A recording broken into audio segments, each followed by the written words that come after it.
La cybersécurité pour les nuls. La vidéo précédente, on a parlé de la gestion des droits numériques. Donc, aujourd'hui, on va parler d'une technologie qui va nous permettre d'assurer la protection des droits numériques ou des droits d'auteur, du moins. Quelle est cette technologie? C'est ça qu'on appelle la filigrane numérique, le digital watermarking.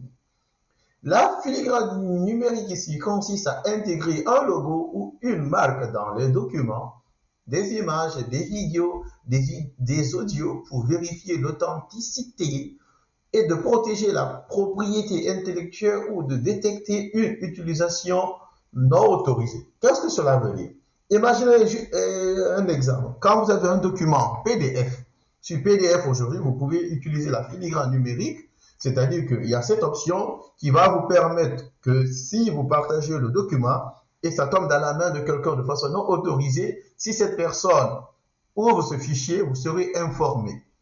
C'est ça qu'on appelle la filigrane numérique. Et on peut appliquer aussi sur les images, les vidéos. Cela va nous permettre ici de savoir qui utilise notre contenu de façon autorisée et non autorisée.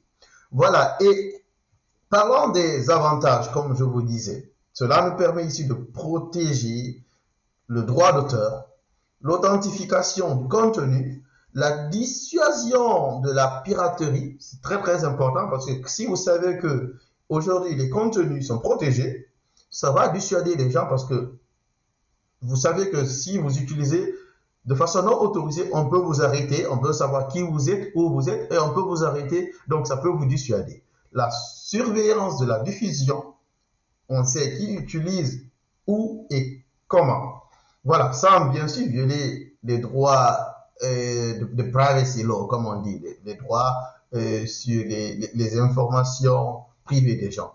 Voilà, et identifier les vols, c'est très très important. Quand vous arrivez par exemple, même aujourd'hui sur les radways, on peut appliquer cette technologie, c'est-à-dire que quand il y a des vols, cela peut nous permettre de savoir qui a volé et où se trouve ce qui a été volé, que ce soit un fichier ou bien autre. Voilà, c'était la cybersécurité pour les nuls. N'oubliez pas de vous abonner et de poser des questions dans les commentaires. À bientôt.